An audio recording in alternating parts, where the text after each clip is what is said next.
تا اعلانات رو با هم مرور بکنیم.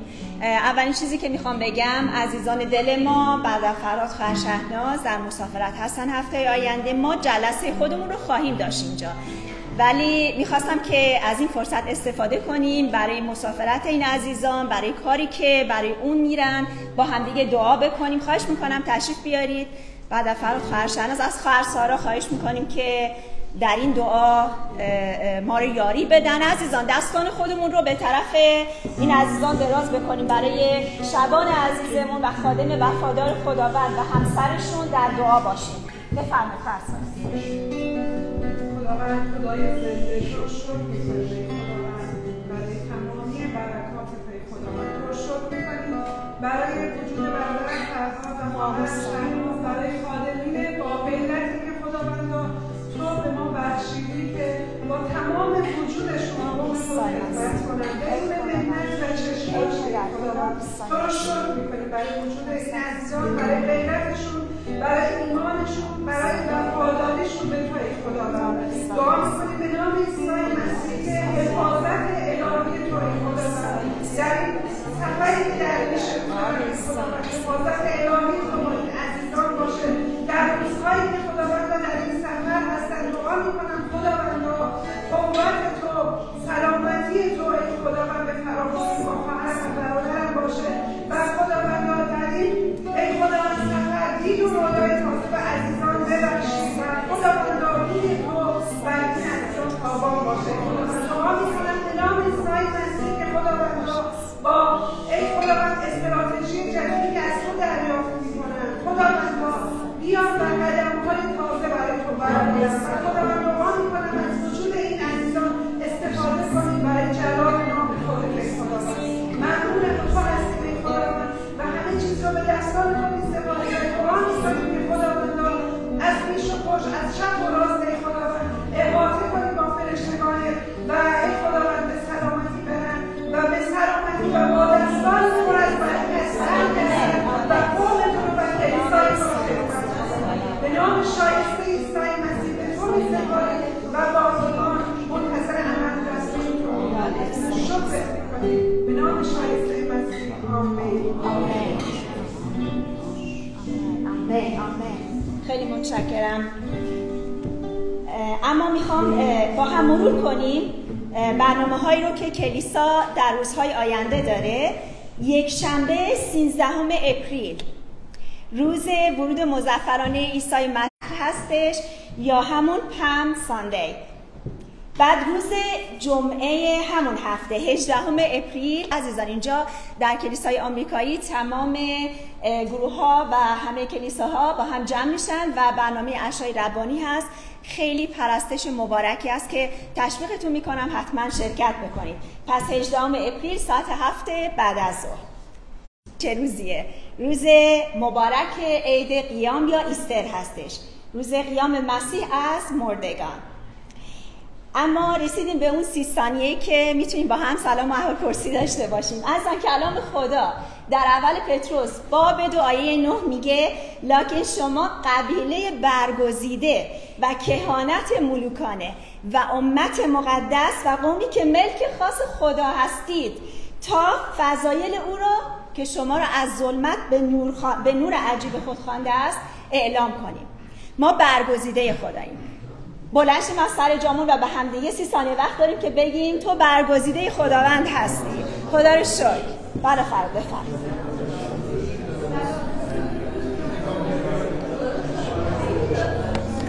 برگزیده خداوند. خدا برکتش کنه. مرسی.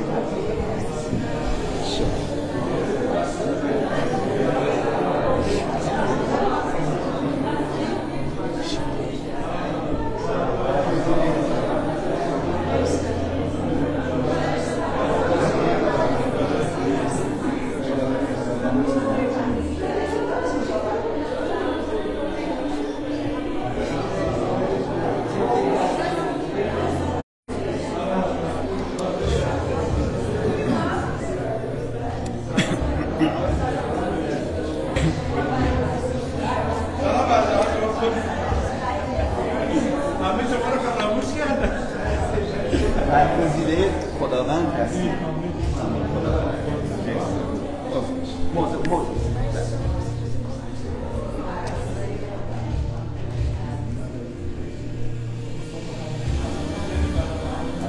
شکر.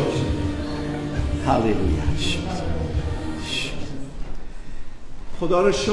خواهر سوسن ما رو یاد این حقیقت انداخت که ما برگزیده های خداوند هستیم. آمین. همونطور که از کلام خدا خوندند و خدا ما رو انتخاب کرده و ما رو به نام خوانده تا در خانه او در حضور او باشیم و در حضور او زندگی کنیم و از این فرصتی که امروز خداوند به ما داده تا از حضور او لذت ببریم. کلام خدا میگه که در حضور تو جمیع لذت هاست. جمیع لذت هاست در حضور تو، لذت های روحانی و برکات مختلف و خدا رو شکر. و همینطور سلام عرض میکنم خدمت عزیزانی که امروز از طریق مدیا با ما هستن و این موعظه رو گوش میکنن و من چقدر خوشحالم که این افتخار رو دارم که در این دومین یک شنبه سال نو، سال جدید خورشید، سال نو خورشیدی در این سال 1404 در خدمت همه شما عزیزان باشم، شما رو خدمت کنم، از شما برکت بگیرم و اونچه که خداوند در دلم گذاشته رو با شما تقسیم کنم. میدونم چند لحظه پیش سر پا ایستاده بودید، ولی الان هم میخوام خواهر سوسن ما رو یادآوری کرد و به ما گفت که ما برگزیدگان خداوند هستیم، ولی میخوام یه لحظه به بغل دستیامون نگاه کنیم و بگیم خدا رو شکر میکنم برای وجودتون. میتونیم به هم دیگه بگیم خدا رو شکر. و من شما رو خدا رو شکر میکنم برای وجود تک تک شما عزیزان. امروز میخوام عزیزان از انجیل یوحنا باب 5 با شما صحبت بکنم درباره آن مرد افلیجی که کنار حوض سیلوها خوابیده بود و شاید خیلی از شما این داستان رو قبلا شنیدید و یا اینکه شاید امروز هم خدا یک بار دیگه میخواد با ما صحبت بکنه. قبل از که شما تشریف بیارید داشتیم با عزیزان در کلیسا دعا میکردیم برای برکت جلسه امروز و دعای من این بود که خداوند ولو این که صدها بار تا حالا به کلیسا آمدین، به خانه تو اومدین ولی امروز میتونه یه روز جدید باشه. آمین. امروز میتونه یک ملاقات جدید باشه، امروز میتونه یک برکت جدید باشه، امروز بر هر کدوم از ما میتونه یک پیام جدید داشته باشه. پس به احترام کلام خدا سر پا بایستیم و از انجیل یوحنا باب 5 آیه 1 تا 9 رو خدمت شما قرائت میکنم. یوحنا میگه و بعد از اتفاقی که افتاده بود، عیسی برای یکی از عیدهای یهود به اورشلیم رفت. در اورشلیم نزدیک دروازه‌ای معروف به گوسفند بود. استخری با 5 ایوان وجود دارد که به زبان آرامی آن را بیت‌حسدا میگویند. کنار اون استخر 5 ایوان یا 5 ستون وجود داشت که به زبان عبری به اون بیت‌حسدا میگویند. در اونجا عده زیادی از بیماران، نابینایان، لنگان و فلجان و انواع بیماری ها دراز کشیده بودند و منتظر حرکت آب بودند، زیرا هر چند وقت یک بار فرشته خداوند به استخر داخل میشد و آب را به حرکت در می آورد و اولین بیماری که بعد از حرکت آب به استخر داخل می گردید از هر مرضی که داشت شفا می یافت. اگر عزیزان دقت کنید این قسمت از آیه داخل گیومه است، مثل که اینجا داخل گیومه نیست، نه؟ هستش؟ بله، این قسمت از آیه داخل گیومه است. در واقع اینجا یوحنا داره عقیده رایج رو بیان میکنه، عقیده‌ای که بین مردم بود، نه اینکه یوحنا به این آیه یا این جمله اعتقاد داره میگه که چنین اعتقادی داشتن که هر چند وقت یک بار فرشته به داخل استخر وارد میشد، آبو به حرکت در می آورد. به یهودیان اعتقاد داشتن اولین بیماری که خودشو به آب میرسونه وارد استخر میشه شفا پیدا میکنه. این عقیده مردم بود، نه لزوما عقیده کتاب مقدس و عقیده انجیل. خب آیه 5 میگه در میان آنها مردی بود که 38 سال بیمار بود. وقتی عیسی او رو در آنجا خوابیده دید و دانست که مدت درازی است که بیمار میباشد، از او پرسید آیا میخواهی سالم شوی؟ آیه 7 آن بیمار پاسخ داد ای خداوند، ای آقا، وقتی آب به حرکت می آید کسی نیست که به من کمک کند و مرا در استخر یا در آب بیاندازد. تا من از جایم حرکت می کنم شخص دیگری پیش از من داخل می شود. عیسی به او گفت بلند شو، بسترت را بردار و برو. آن مرد فوراً شفا یافت و بستر خود را برداشته به راه افتاد. آن روز سبت بود. خداوند تو رو شکر میکنیم که هر جا تو میری شفا و آزادی با خودت میبری و تو رو شکر میکنیم برای کارهای عجیب و عظیمت. عیسی تو رو شکر میکنیم برای کارهایی که به یادگار از تو نوشته شده و امروز ما درباره کارهای تو فکر میکنیم و دعا میکنیم. خداوندا امروز همه ما رو که در اینجا هستیم به یاد بیاوری، همه مایانی که شاید مثل این مرد علیل، مثل این مرد افلیج خداوندا به حضور تو اومدیم و احتیاج به رحمت تو داریم. کلامت رو برکت بده، شنوندگان رو برکت بده و فیض تو با ما باشه. به نام مسیح خداوند برای تمجید نام تو آمین. بفرمایید. خواهش می‌کنم. تصور کنید 38 سال از سالهای عمرتون رو با یک زنجیری به زمین دوخته شده باشید و نتونید حرکت کنید و همه چیز رو فقط از اون زمین، از اون جایی که روش خوابیدید بتونید ببینید. صدای خنده دیگران رو بشنوی اما دلت حسرت بکشه، حسرت اینو بکشه که فقط یک قدم بلند شی و راه بری. مردم رو میبینی، بازی بچه ها رو میبینی، زندگی مشترک اونها رو ببینی، ولی خودت از همه اینها محروم باشی به خاطر بیماری که زندگی تو رو فلج کرده. سالها این صدای خنده رو این مرد افلیج 38 سال میشنید، مردم رو دورور خودش میدید، سال به سال انتظار میکشید که کی موعد این روز برسه، یعنی روزی که اعتقاد داشتن فرشته خدا میاد و آب استخر رو یا آب اون حوض رو تکون میده و اولین نفر که خودشو داخل آب بندازه فقط اون اولین نفر شفا میابه و یک نفر 38 سال انتظار این روز رو بکشه و چون فلج بود و نمیتونست از جاش تکون بخوره تا میخواست کمک بگیره، بگه این یکی بیاد کمک کنه یه تکونی بخوره، یه عده دیگه رفتن و میگفت امسال نشد، سال آینده، و سال آینده نشد و سال بعد، و 38 سال اینطور گذشت و تو جا بمونی و ناامیدی و غبار سنگینی از احساس تنهایی و بیکسی زندگی فرد رو فرو بگیره. اما یک روزی یک صدای متفاوتی تو رو صدا میزنه، یک صدای غیر از صدای مردم، غیر از اون چیزی که در دور و برت هست، یک صدای تو رو صدا میزنه، صدای پر از محبت و پر از احترام و صدایی که با اقتداره. کسی که میپرسه، کسی که ازت میپرسه آیا میخوای شفا بیابی؟ او کاری نداره که تو چرا افلیجی، او اصلا نمیپرسه چرا تو افلیجی، او اصلا نمیپرسه میخوای شفا بیابی، ولی قبلش تو باید بیای به من بگی چرا فلج شدی، چه کار کردی، و بعد نصیحت و بعد توبیخ و بعد سرزنش. عزیزان مهم نیست که الان تو این شرایط، مهم نیست چرا من اینطور شدم، مهم اینه که آیا راهی هست که منو کمک بکنه. حالا بعداً میتونیم بپرسیم آقا چی شد، خانم چی شد که اینطور شدی، ولی سوال اینه که، مشکل اینه که الان آیا میتونی برای من کاری بکنی؟ و اون مرد فلج صدای کسی رو شنید که نه محکومش میکرد، نه زندگیشو زیر سوال میبرد، نه ازش میپرسید که چرا اینطور شدی، چرا دائم الخمری، چرا نمیدونم زندگی بدی داری، چرا اونطور، چرا اینطور. ازش یک سوال میکنه که آیا میخوای شفا پیدا کنی؟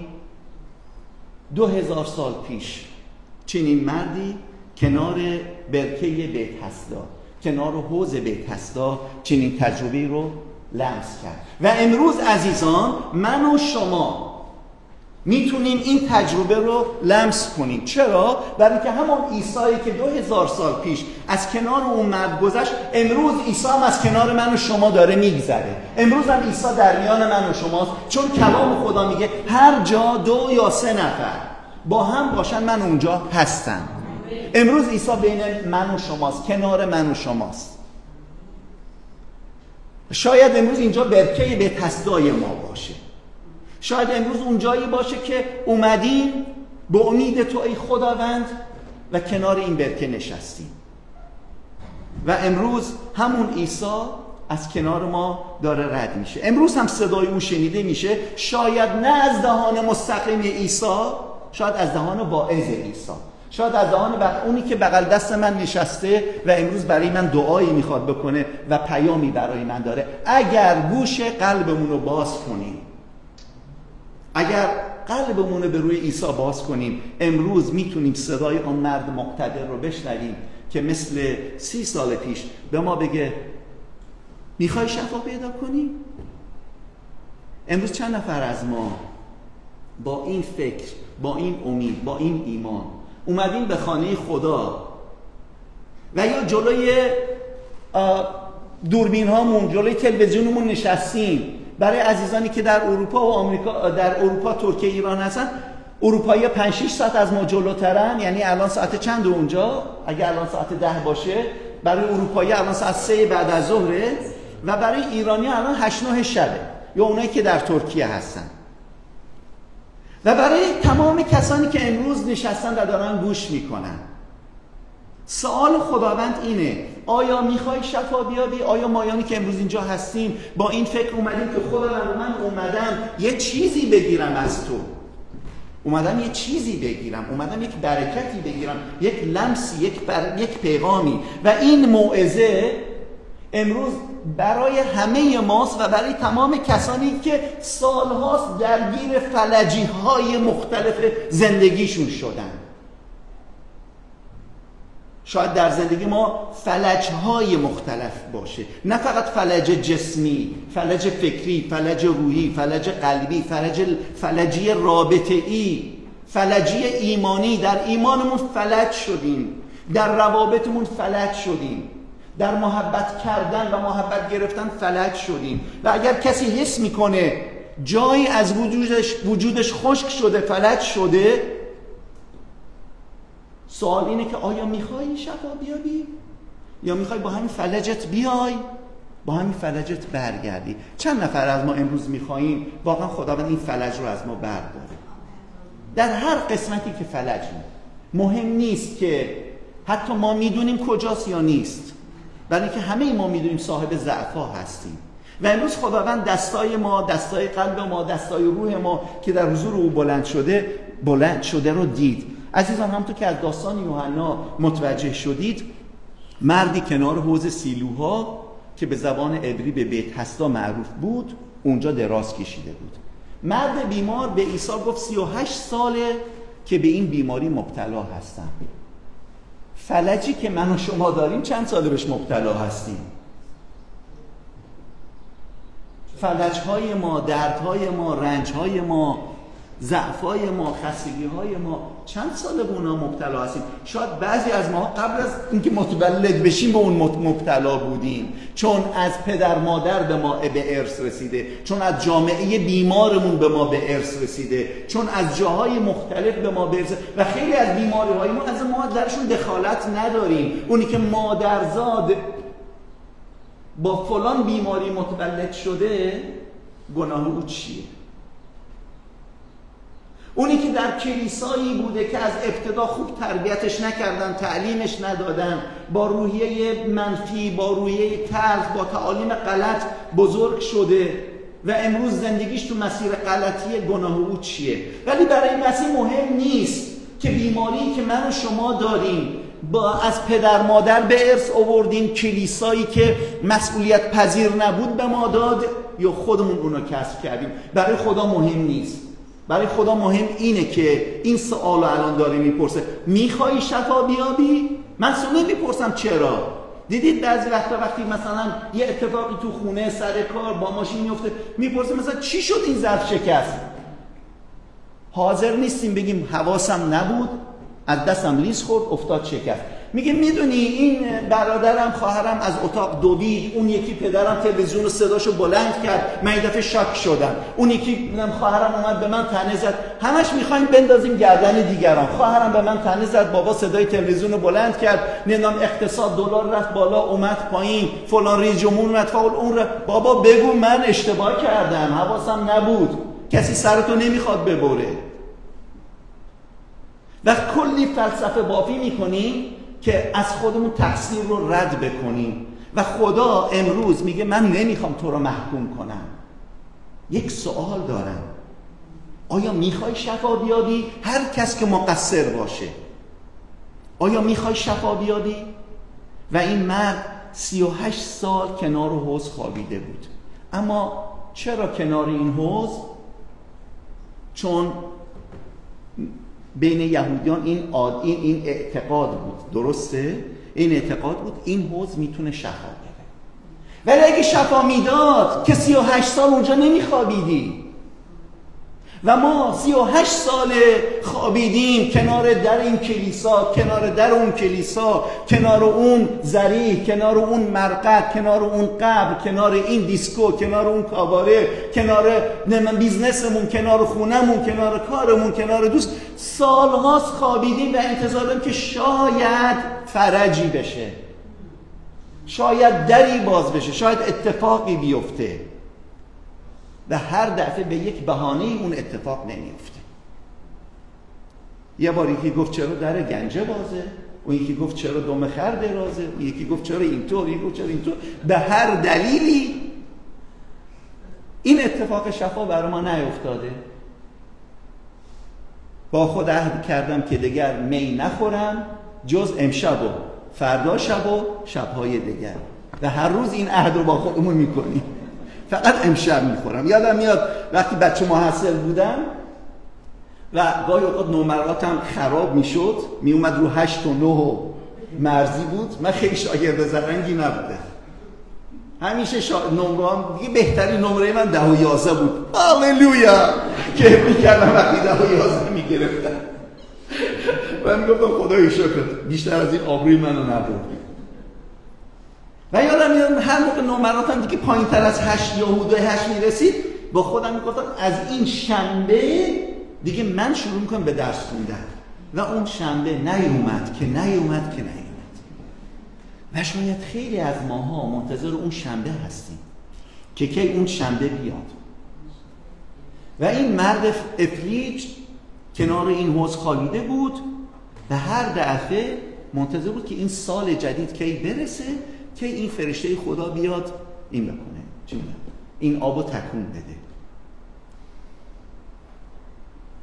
یکی از عزیزان که با ما تو زندان امنیتی بود میگفت که یکی از اون آدمای خیلی دغل‌باز و از اون آدمایی که خیلی آدم بیرون از زندان اهل حال و اهل بخور و بریز و بپاش و برنامه‌های این چنینی بود، ایشونو دستگیر کردن، آوردنش زندان و میگفت همبند من شد.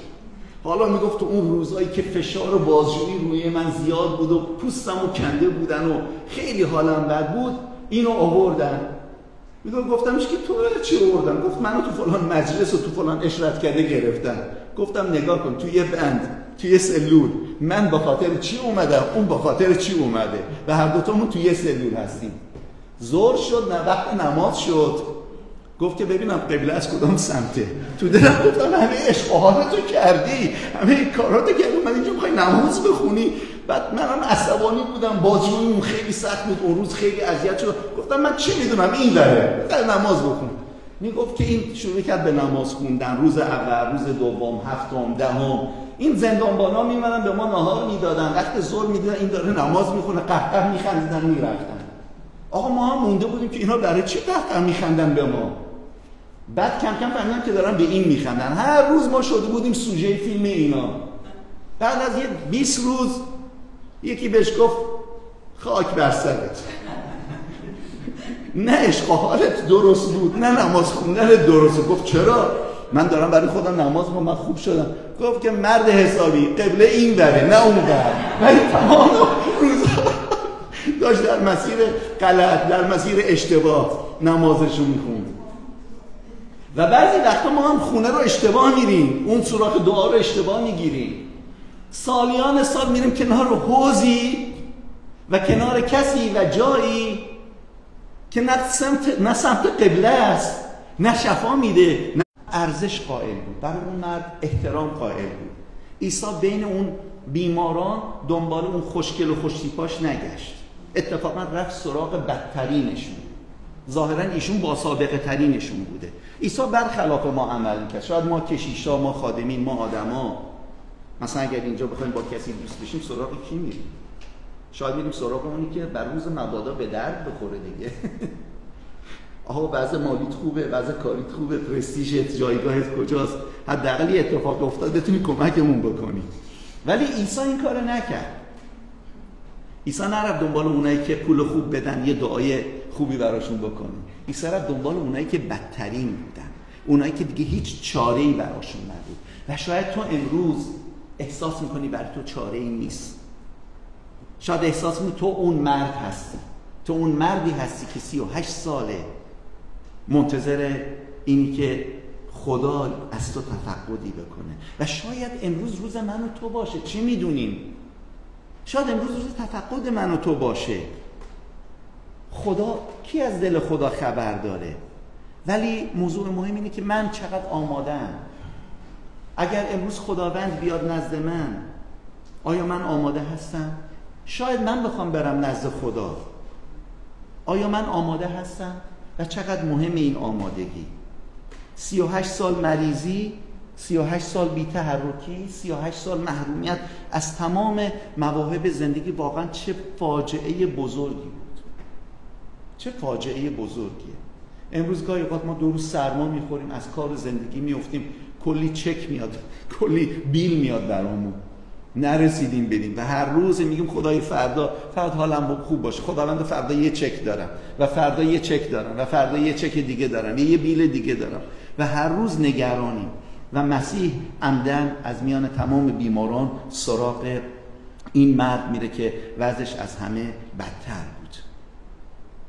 این مرد 38 سال گرفتار این وضعیت وحشتناک بود.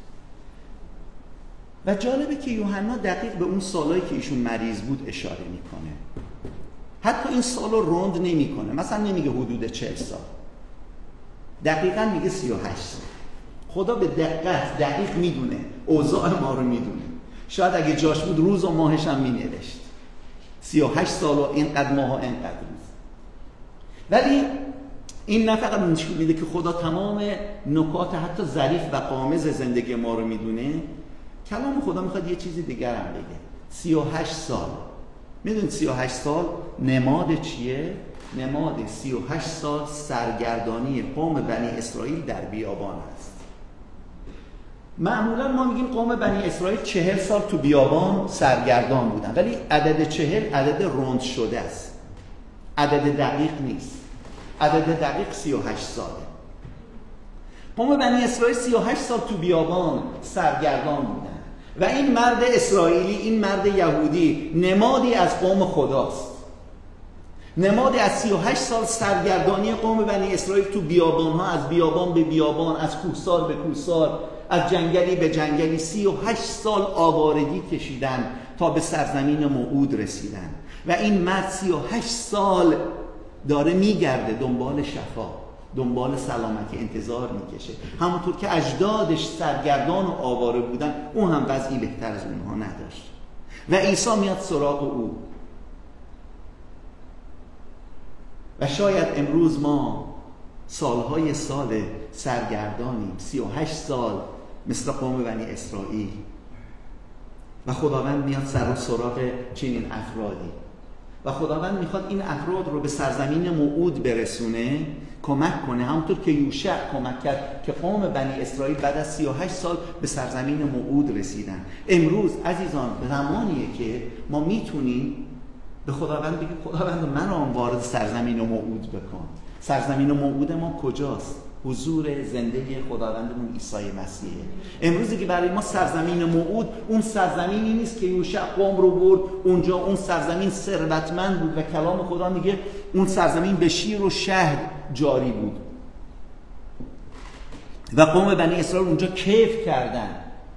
سرزمینی ثروتمند، غنی، پر از نعمت و برکت، بی‌نظیر مثل سرزمین خدا بود. اما بعد چی شد؟ چند سال بعد زیر دلشون زد و برگشتن به همون خرابی ها و بدبختی هایی که داشتن. انسان این دیگه، انسان همینه، یه کمی حالش خوب بشه، یه کمی وضع مالیش خوب بشه، یه کمی اوضاع به کامش باشه، نمیشه کنترلش کرد. همیشه رفاه بیش از حد و ثروت بیش از حد و امکانات بیش از حد همیشه هم خوب نیست. گاهی اوقات اینطور میشه. قوم بنی اسرائیل متاسفانه در این امتحان مربوط شدن. ولی خدا رو شکر که امروز در عیسی مسیح ما دیگه احتیاج به اون سرزمینی که به شیر و شهد مادی پر بود احتیاج نداریم. اون مشکل ما رو حل نمیکنه. اون چیزی که ما میخوایم شیر و شهد حضور عیسی است. آمین. اون حضور عیسی است که پر از آرامشه، پر از برکته، پر از شیر و شهده. بنی اسرائیل علی‌رغم این که به اون سرزمین پر از شیر و شهد وارد شدن، اما متاسفانه بیمار بودن.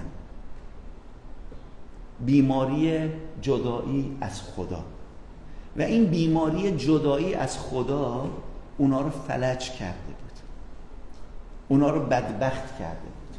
و بعد میبینیم بعد از تحمل زیاد خدا اجازه میده دشمنان حمله کنن و همین مردمی که در سرزمینی بودن که به شیر و شهد جاری بود، پر بود، به اسارت رفتن، به فلاکت کشیده شدن، به بدترین وضع افتادن. البته بعضی از محققین معتقدن که این نشانه 38 سال بدبختی قوم بنی اسرائیل در بیابان بود، سرگردانی اونها. بعضی از مفسرین دیگه هم معتقدن که این 38 سال نماد صبر و تحمل برای تحقق اراده خدا تو زندگی انسان هاست. و من گفتم واه خداوند اگه 38 سال باید من صبر کنم تا اراده تو زندگیم اجرا بشه که من میمیرم. خداوند خواهش میکنم کمی زودتر 38 سال نظر 38 سال بشه. و چه بسا ما هم مثل این مرد منتظر تحقق اراده خدا تو زندگیمون هستیم. آیه 5 میگه که توجه مسیح به او بود. مسیح نزد او میره و ازش این سوال رو میپرسه: آیا میخوای شفا بیابی؟ این سوال کلیدی این ماجراست. چون هستند کسانی که متاسفانه به این حقیقت که خدا زنده است و قادر زندگی ما رو عوض کنه ایمان ندارن. خیلی ها هستن. یادتون میاد وقتی که 2 هفته پیش در نمایشگاه فستیوال نوروزی بودیم، برای بعضی مردم گفتیم اگه دوست دارید براتون دعا کنیم، گفتن نه نه نه نه نه نه اصلا ما نمیخوایم براتون دعا کنیم، اصلا انگار که آدم میخواست جزام به اونا منتقل بکنه. نه نه نه نه نه لمس هم نکن، نه اصلا برام دعا نکن. ما گفتیم باشه، مردم باید بیان التماس کنن که براشون دعا کنیم، خدا برکت شما، که میخوایم برای برکت دعا کنیم، میخوایم برای شفا و سلامتی دعا کنیم. نه نه نه نه من نمیخوام.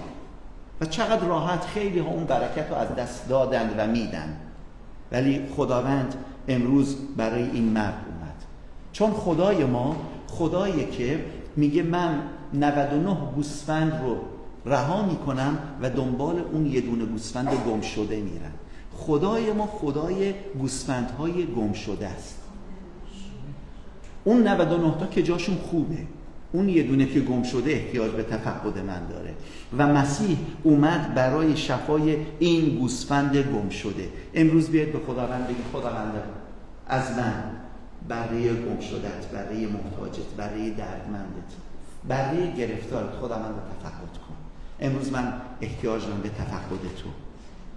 خب نکته مهم دیگری که در این واقعه جلب توجه میکرد حوضی بود که در اونجا مردم خوابیده بودن و انتظار شفا داشتن. کلام خدا میگه اون حوض 5 رواق داشت که به رواق ایوان و سکو هم میگفتن. یه حوض چیزی بود که 5 تا سکو داشت، اما این حوض متاسفانه کسی رو شفا نمیداد. این 5 رواق، این 5 سکو، مفسرین میگن که نمادی از 5 کتاب موسی هستن: پیدایش، خروج، لاویان، اعداد، تثنیه. 5 کتاب تورات، 5 کتاب موسی. و همونطور که شریعت کسی رو نجات نمیداد و کسی رو عوض نمیکرد، اون 5 رواق هم هیچ کس رو نتونست عوض بکنه و هیچ کس رو نتونست شفا بده. شاید بعضی وقتا ما به چیزهای دیگه متوسل میشیم، از خدا خسته میشیم، مایوس میشیم، انتظار ما طولانی میشه و میگیم که حالا که خدا این کارو نکرد بریم به چیزهای دیگه متوسل بشیم. ولی جالبه که یعنی باعث تأسفه که مردم به این 5 رواق، به این 5 ایوان، به این 5 سکو متوسل شده بودن و خدا رو با تمام عظمتش فراموش کرده بودن. شریعت کسی رو عوض نمیکنه، قوانین دینی و مذهبی کسی رو عوض نمیکنن. اون چه که ما رو عوض میکنه این فیض خداست، این رحمت خداست. چون ما لایق این رحمت نیستیم، ما لایق این همه بزرگی و عظمت و زیبایی کار خدا در زندگیمون نیستیم. وقتی خدا به ما نگاه میکنه ما رو چی میبینه؟ مشتی زنان و مردان افلیج که هر کدوم از ما در یک قسمتی فلجیم، هر کدوم از ما به خاطر یک موضوعی فلجیم. چه چیزی در ما هست؟ چه نیکویی در ما هست؟ مردان خدا در کتاب مقدس نوشتن در من هیچ نیکویی نیست. داوود با تمام عظمتش میگه خداوندا تو بر من رحم کن. در ما چه چیزی نیکویی هست؟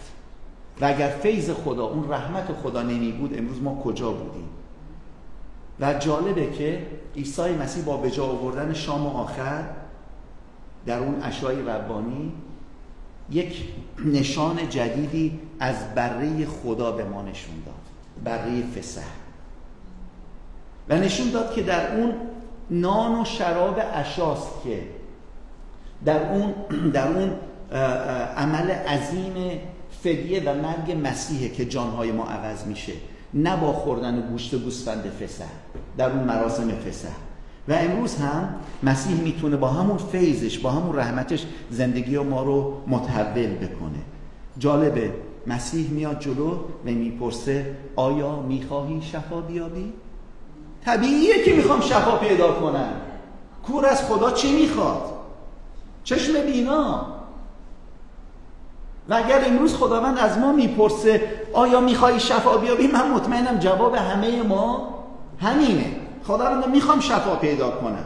اما یافتن شفا نیازمند ایمانه، نیازمند اعتماده، نیازمند توکله، نیازمند این حقیقت که خداوند من به شفای تو، به رحمت تو، به نجات تو ایمان دارم. یه داستانی از در عهد جدید در انجیل میگه که 10 نفر اون جزامی اومدن پلوی مسیح و ازش خواستن که شفاشون بده و مسیح بر اون رو دعا کرد که شفا بیابن. جزامی ها شفا نیافته رفتند، ولی در حینی که میرفتند شفا یافتند.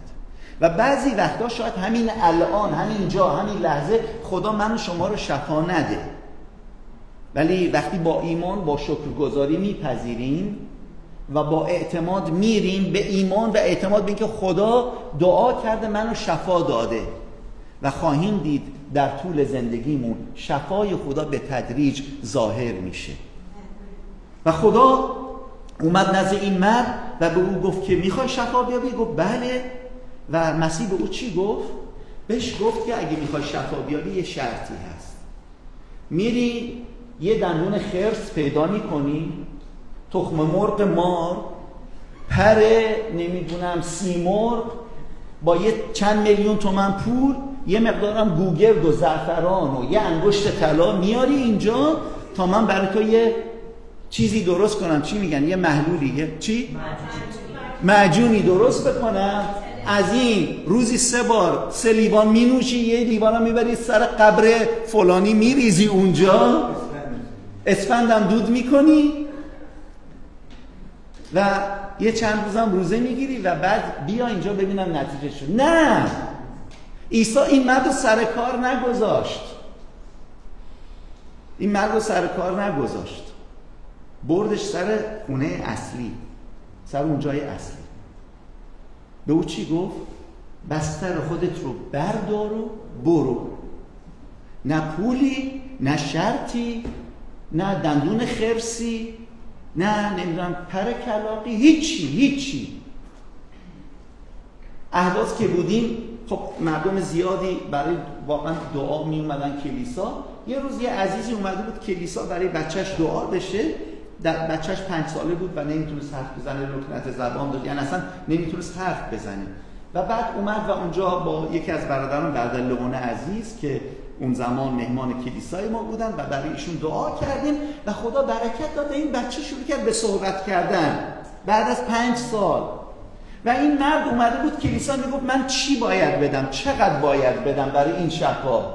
ما من تو مونده بودیم، گفتیم بابا ما برای پول که کار نمی کنیم، این دستور کلام خداست که ما باید برای بیماران دعا کنیم، ما انتظار پول نداریم. حالا اگه تو میخوای یه برکتی به کلیسا بدی، یه هدیه‌ای به کلیسا بدی، برای کلیسا و احتیاجات کلیسا خرج میشه، اوکی خیلی ممنون، ولی ما که برای پول این کارو نمی کنیم. ما خادم خداییم، ما خادمین خداییم. حالا اگه کسی میخواد از اون برکت کلیسا رو برکت بده، خدا رو شکر، خدا برکتشون بده، ولی ما که برای پول این کارو نمی کنیم. عیسی بگو بسترت رو، رخت خوابت رو بردار و برو، هیچی هم نمیخواد. و در همون لحظه این مرد شفا یافت، بسترش رو برداشت. بعد از 38 سال تو زندگیمون وقتی صدای مسیح رو میشنویم، صدای مسیح همه چیز رو عوض میکنه. آمین؟ همه چیز رو عوض میکنه. رو بشنویم. احتیاج داریم اون صدا با ما صحبت کنه، احتیاج داریم صدای او رو بشنویم. خداوندا کلامی بگو، یه جمله، یه حرفی تو بگو و میشه و من ایمان دارم. مثل اون مردی که بچه‌شو آورده بود پلوی مسیح، گفت فقط تو چیزی بگی مطمئنم درست میشه و شد. و امروز ما با همین ایمان اومدیم که خداوند تو امروز کلامی بگو به هر کدوم از ما، خداوند تو امروز یه جمله‌ای بگو، یه چیزی بگو و ما با اون جمله از اینجا بیرون بریم. صدایی که شفا بخش بود، صدایی که حیات بخش بود، صدایی که قدرت داشت و میتونست تغییرات عظیم ایجاد کنه. و با همون صدایی که با اون صدا خدا دنیا رو آفرید. وقتی خدا دنیا رو آفرید، خدا گفت و شد و خدا به اون مرد گفت و اون شفا یافت. بیاید امروز به مسیح بگین ای استاد، منم امروز به شنیدن صدات احتیاج دارم. آمین. خدا رو شکر برای این تحول عظیم. اما میخوام یه چیزی دیگه بهتون بگم و با این یواش یواش تموم میکنم. چند روز بعد مسیح همین مرد افلیج رو در معبد یهود میبینه و مسیح او رو دید و شناخت و پیداش کرد و رفت پلوش و به این مرد یه جمله‌ای گفت. گفت حالا چطوره؟ گفت خوب. توپ را میری؟ گفت از میدوم، ماراتون، جست و خیز، میپرم بالا پایین. مسیح بهش گفت که حالا که خدا شفاعت داده برو و دیگه گناه نکن. میدونید اینجا یه رازی، یه سری تو این آیه هست.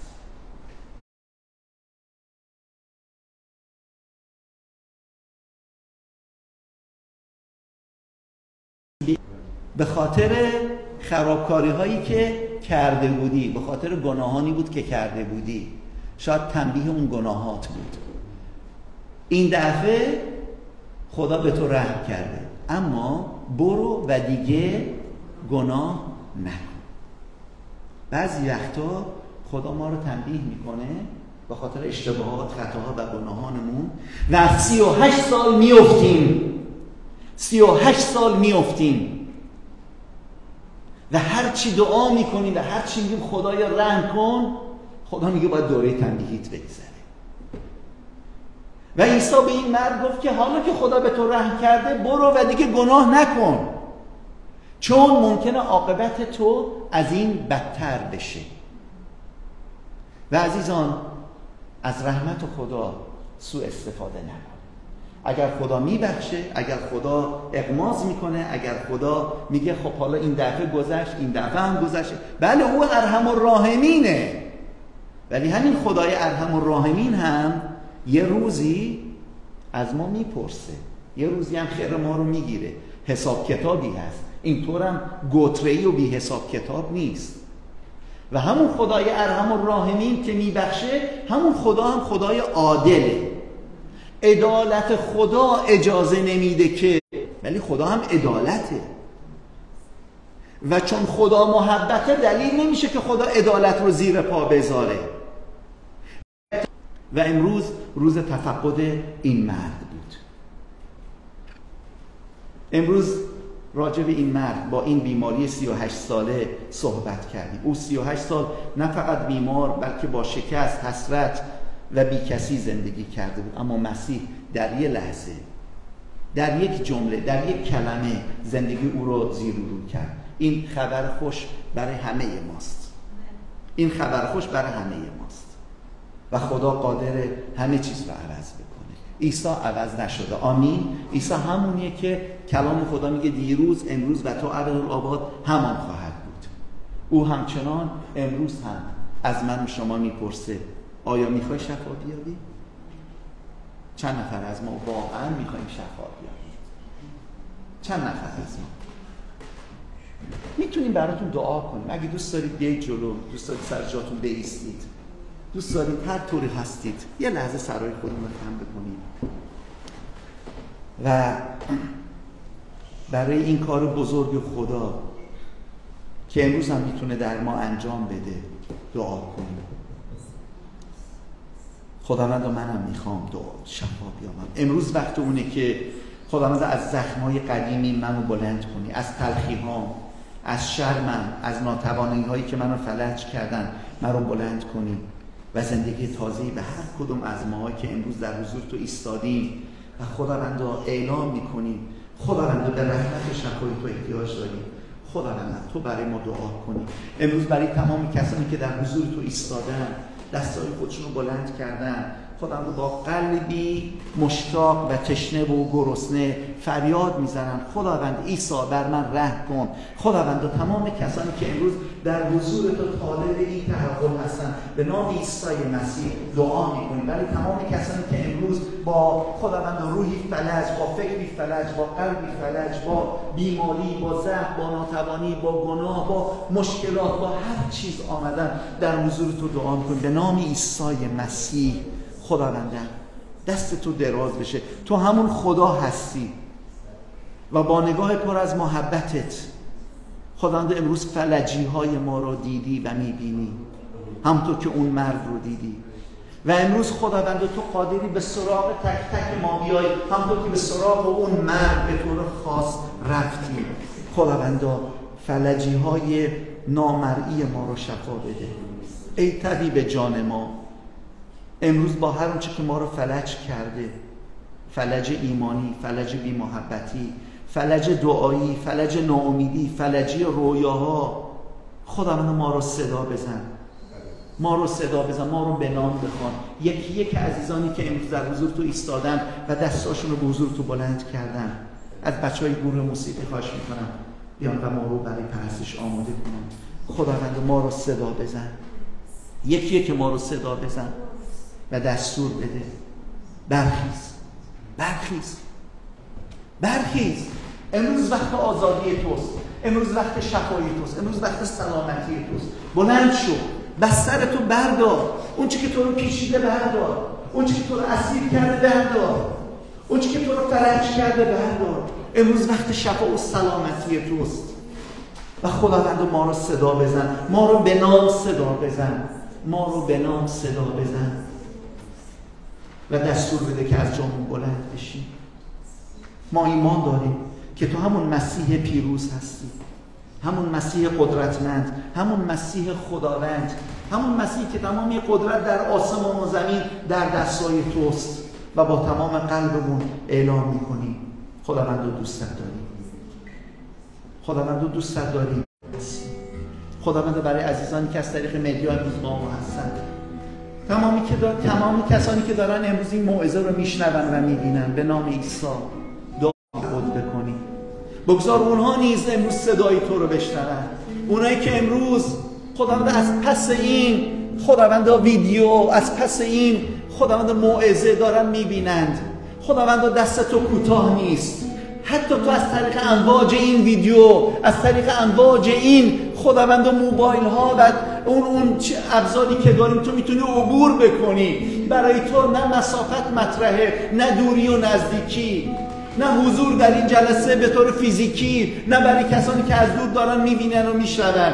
خداوند دست تو کوتاه نیست و قدرت تو کم نشده و به نام عیسی مسیح برای تمام کسانی که امروز میبینن و میشنون دعای ما اینه دست تو دراز بشه، احتیاج مردم، فلج عزیزانی که امروز درگیرون هستن برطرف بشه و شفا و سلامتی تو بر عزیزانی که امروز این موعظه رو میشنون جاری بشه. همه ما از کنار اون استخر بلند بشیم، بستر خود رو برداشته برویم و به همه اعلام کنیم که مسیح منو شفا داد، مسیح منو نجات داد، مسیح منو زندگی منو عوض کرد. من دیگه اون ورشکسته نیستم، من دیگه اون مرد بیمار نیستم، من دیگه اون زن دردمند نیستم، من اون دیگه کسی نیستم که سالیان سال در تلخی و شکستگی روحم بودم. مسیح منو شفا داد، مسیح منو آزاد کرد و امروز من در مسیح آزاد هستم، من آزاد هستم. خداوند منو آزاد کرده از هر اسارت و زنجیر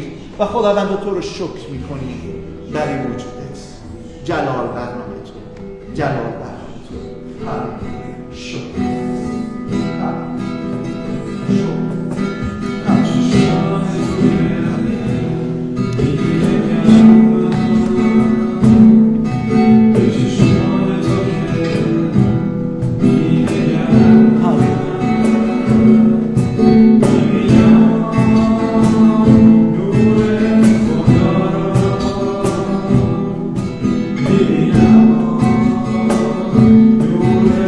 خدا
بگذار امروز یک بار دیگر حضور مقدس تو رو بچشیم. بگذار امروز یک بار دیگر خداوندا اون حضور قدرتمند تو رو بچشیم. بگذار یک بار دیگر امروز ما از براسمامون، از جزامامون پاک بشیم. بگذار یک بار دیگر از هر چی که ما رو بسته و اسیر خودش کرده آزاد بشیم. بگذار یک بار دیگر خداوندم روح قدوس تو امروز یک کار عجیب، یک کار اساسی، یک کار مهم در زندگی ما انجام بده. تو رو شکر، تو رو شکر.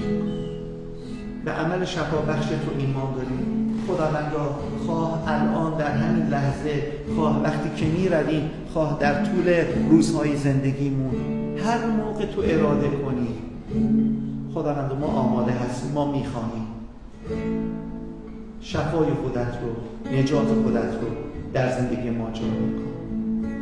در نام عیسی مسیح، در نام عیسی مسیح. در انتهای جلسه با دادن هدایا، قدردانی و سپاسگزاری خودمون رو به خداوند اعلان کنیم.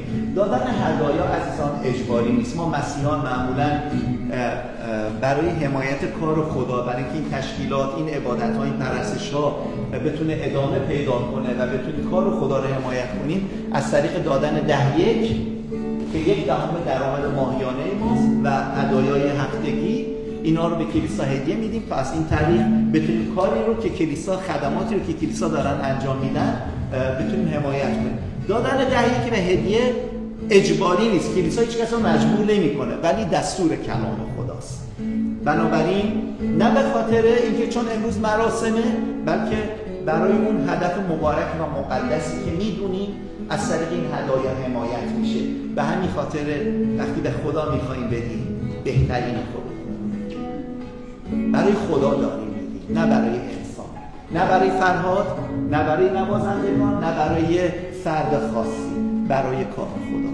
پس وقتی که میدیم دعا کنیم خداوندم اون چی که در توانم هست امروز میدم، اون چی که بهترین من هست امروز میدم. برکت تو با این پول، با این هدیه بره هر جا که میره. آمین. پس با این سرود هدیه خودمون رو به خداوند تقدیم میکنیم و جلسه خودمون رو به پایان میرسیم.